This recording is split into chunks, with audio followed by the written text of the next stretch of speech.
Hello and welcome back to Crystal Clear Coaching with your host, Crystal Tottenham. That is I. This is now day 22 of flow posting, which is something I chose to do so that I would just show up and share instead of making it this big deal about how I'm going to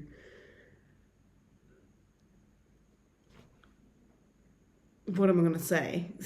See, couldn't even thinking about having to write it and structure it just stops me from speaking. So anyway, I came up with the idea of flow posting and just showing up here in an unedited, kind of raw, scrappy way so that I would actually share ways that I have learnt through my coaching training, through being a coach, through life experiences I've had traveling the world, and just people I've met and books I've read and podcasts I've listened to. I'm thirsty for knowledge, have been since I was little, so I just wanted a way to authentically share as raw as possible when it comes to the internet. Because I think we're missing that connection, that human connection this day and age. And I know I've got so much to share that could really help people. So hopefully today's insight inspires you to be a little silly. Yes, today I'm talking about, flow posting is about tuning in, learning how to tune in with ourselves better, but being silly. Bringing the whimsy into your life. Like, we take things too seriously these days, myself included. I have always been quite silly and quite whimsical. But I find myself nurturing less of that lately, and that's just not on, really. I love a bit of whimsy, a little bit of silliness that leads to raucous laughter and more connection when you're around others. Sometimes just laughter with yourself, being able to just entertain yourself and have a good laugh.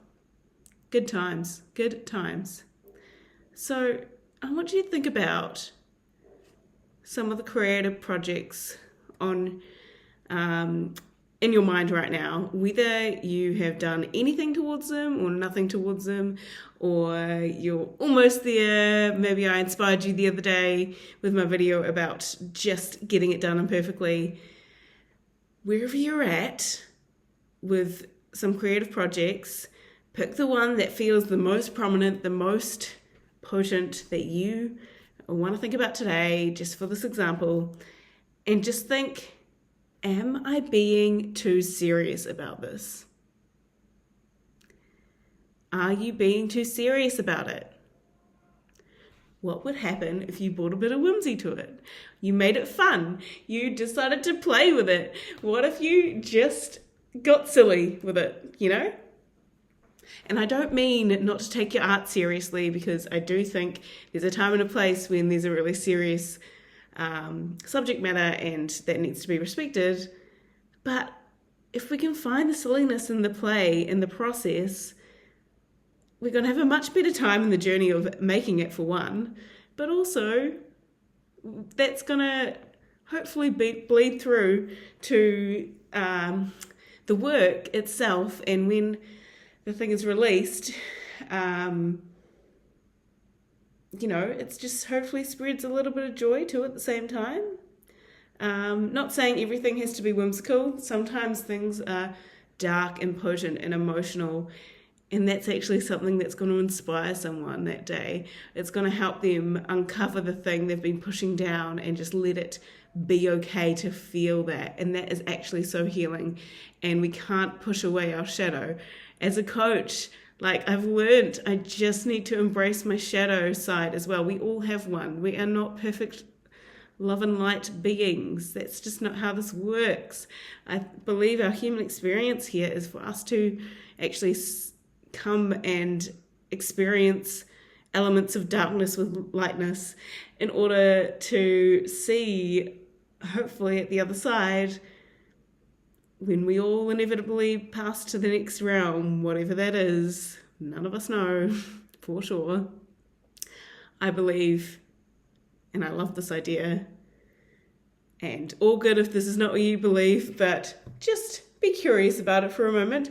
Take a bit of whimsy, take a bit of that seriousness out of the equation. What if, when you die, it is just light on the other side? Nothing but pure, beautiful light. Just full of love.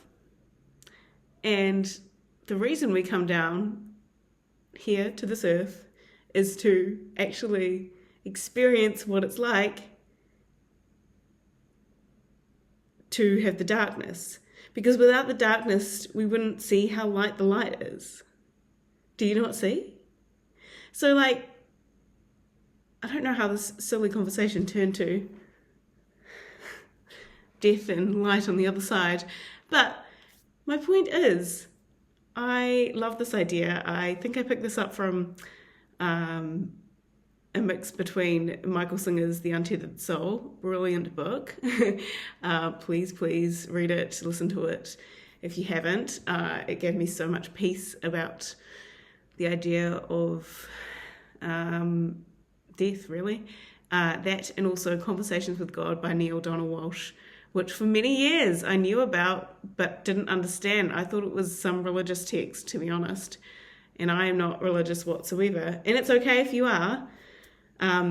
He actually grew up Catholic and then tried a few other religions, but ultimately ended up having this moment early one morning, I think, and he just started writing, automatic kind of writing that you might call it, just ranting about how he feels like God hadn't been there for him.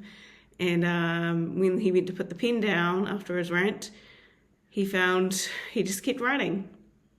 And his writing essentially was the response from God or the universe or whatever you want to call it.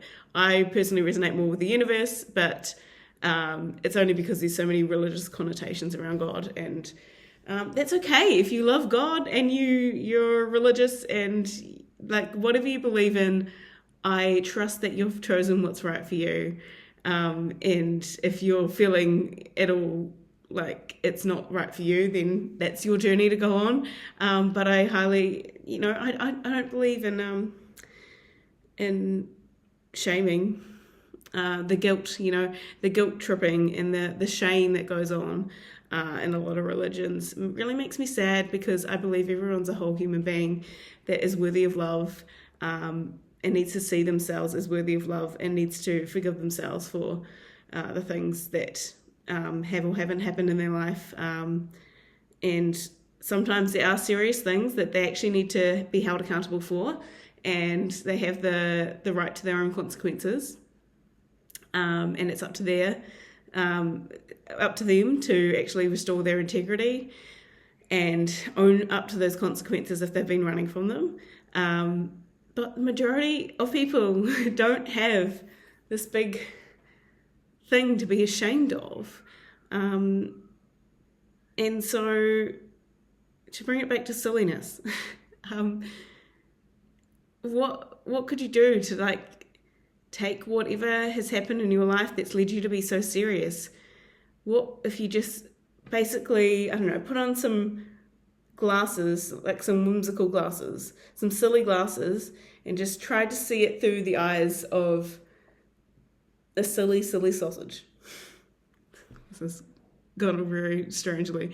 But try to see it through the eyes of someone just a little bit silly, but not in a way that that discounts your experience. Just see how seriously you've been taking something that maybe someone else's perspective, with a little whimsy, with a little bit of the silly, they would just laugh off and move on, and they wouldn't have thought about it much again. And yet, what have you been holding on to, especially because we're all about tuning in and helping your creative projects here. So what have you been looking at through the lens of this serious serious soldier.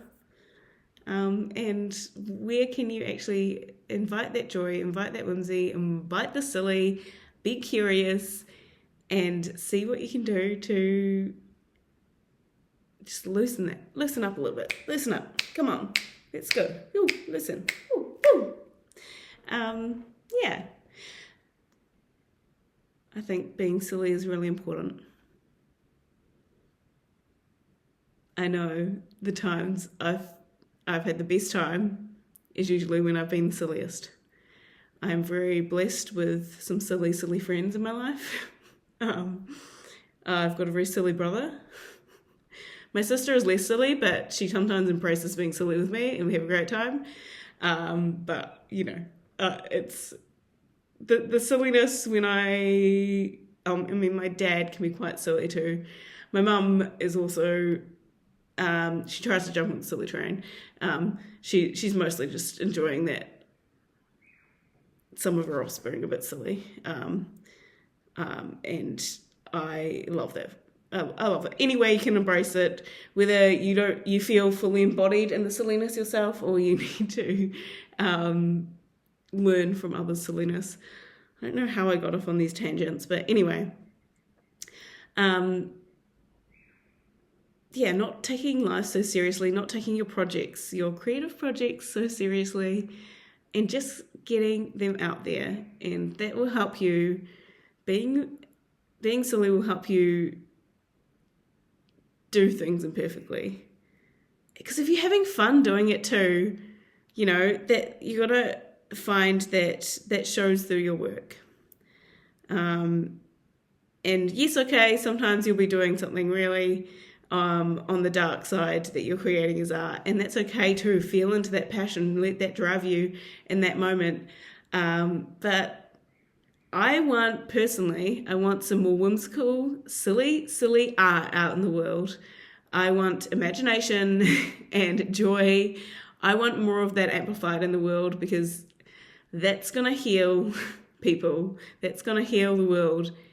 And not saying that your dark emotional pieces can't also help with the healing, because they definitely do. If somebody's in a really dark space and they feel unseen and they see your piece that is actually just making them realize that they're not the only ones going through what they've gone through, that is getting them higher up in the vibrational scale, and that there is a valid point to that. But the more that we keep kind of going silly our way, whimsical up, imagination our way, up into imagination land over here, and just get that joy popping off. Don't you want more joy in your life? Do you find you used to be more of a joyful person when you were younger, and you just keep just feeling like you're now just going through the motions? Let's insert a little whimsy, a little silliness. Okay, on that note, I feel like I'm going to end this video with a silly little dance. I'm just making this up right now, so anyway. I'm silly, can you be silly too? I don't know what I'm singing to. Anyway, I'm not a performer, but I hope you are silly and embrace your silliness, and I shall see you tomorrow. Bye!